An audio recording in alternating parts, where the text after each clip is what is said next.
Welcome back, guys. We're here to talk a little bit about today's subject, which is DeBanking, the process of banks telling you to get the hell out, right? And I think it's a very important subject to talk about because I think it's going to be a trend that we're going to continue to see more and more as time moves forward, and it's going to happen very quickly because what have we seen in the last 8-9 months? We've seen the string of banks going under. I think what this is doing is this is creating the trend of bank consolidation. Right, and you're going to continue to see more and more banks fail. Those banks will be put into receivership, and eventually they'll be absorbed by the bigger banks. And the last two banks standing, of course, will be most likely probably J.P. Morgan. Right, that's probably going to be the last man standing. So as we see this consolidation of the banking system, it makes you think like, okay, well, if they're debanking people, Christians, right, conservatives, right, a lot of Christians and conservative groups have been debanked by specifically Chase Bank.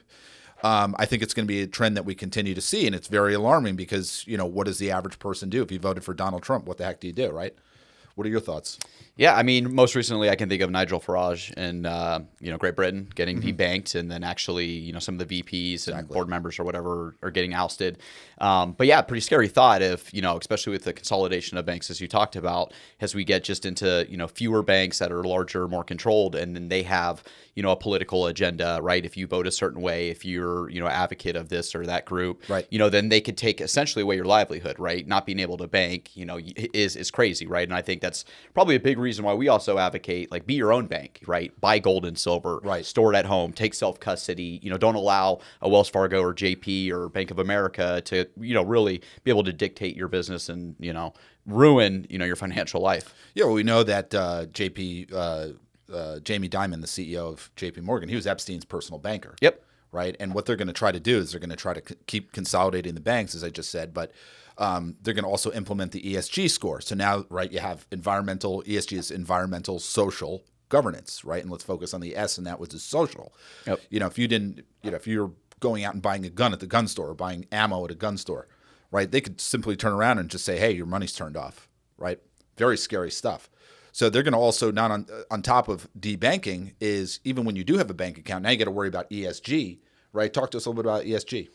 Yeah, I mean, you nailed it. But essentially, it's just looking at how you're spending money, where you're spending money, and does it fit into the social, kind of agenda that they're wanting. Right. Like you mentioned with gun sales, compliance, and or fossil friendly, fossil fuels and green energy and things of that nature. So not only as an individual, but just imagine being like a business owner, right? And they're shutting off your bank accounts because they think that you're not going green enough, right? It's just what they think, right? Which is absurd. It's really quite crazy. So yeah, it's a scary thing to think about. And again, if they eliminate a lot of these smaller banks, and you have less choices, right? And then it doesn't take much for the top 5 banks to say this is how we're going to do credit social scores. If you follow these guidelines, you're good. If you don't, if you buy things that we don't approve of, if you support causes that we don't support, then your bank could essentially cut you off. Yeah, and I think what this also does is there's the laws of unintended consequences, right? And I think one of the unintended consequences of this is I think it's going to create the grassroots movement in the usage of gold and silver and cryptos for that matter, right? I think it's going to create the grassroots movement and people going to alternative currencies and saying, to hell with the banking system. Why do I need these people? I mean, why do we even need them now? Right. So I think what we're going to see here is we're going to see a big shift in the banking system. I think we're going to see a lot of changes, a lot of pissed off people. But I think it's a necessary evil in order to really get people to wake up, see what's really going on. And like you said, this is why you want to turn your money into gold and silver, right? This is why you want to physically own it, right? You don't want to have tremendous amounts of savings in your bank, right? Maybe it's smart to open up, maybe go with a credit union, but even the credit unions are not safe. Right.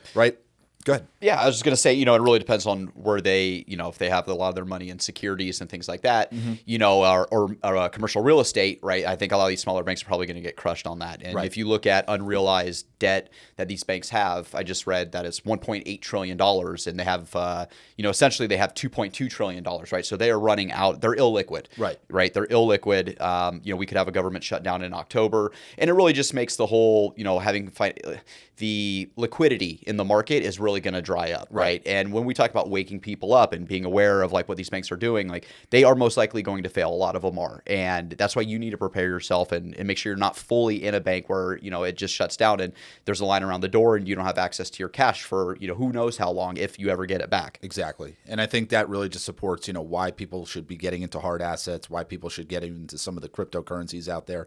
Anything alternative to this nonsensical system, you want to get out of the way, because what do we know? The deep state's on their back right now. I think the tides are going to be turned, the boomerang effect, so to speak, right? Why we named the podcast that. So I think the boomerang effect is going to come into full effect, but these people are not going to go quietly into the night. It's what George Carlin said. It's a club, and you ain't in it. Exactly. Thanks for watching, guys. We'll see you next time.